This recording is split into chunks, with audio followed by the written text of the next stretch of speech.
Live లో cheating చేస్తూ దొరికిపోయిన ఆటగాళ్లు పార్ట్ 1 నెంబర్ 1. ఈ వీడియో మనందరికీ ఎంతో ఇష్టమైన ఫుట్బాలర్ మెస్సీది. 2007 సంవత్సరంలో ఒక మ్యాచ్ లో మెస్సీ హెడ్ తో గోల్ చేసినట్టు మనందరం చూడవచ్చు. కానీ ఈ వీడియోని గమనించి చూస్తే ఇక్కడ మెస్సీ తన చేతితో బంతిని గోల్ పోస్ట్ వైపు నెట్టినట్టు స్పష్టంగా కనబడుతుంది. దాని తర్వాత మెస్సీ చేసిన ఫేక్ సెలబ్రేషన్ కూడా మీరు గమనించవచ్చు. నెంబర్ 2.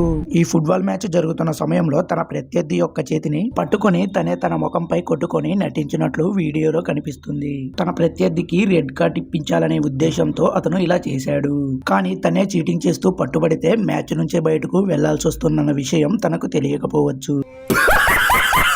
నెంబర్ 3. 2012లో జరిగిన ఈ మ్యాచ్ లో టోనీ అలెన్ అనే ఆటగాడు తన ప్రత్యర్థి చేతిని తానే తాకి కింద పడి గాయపడినట్లు నటించాడు.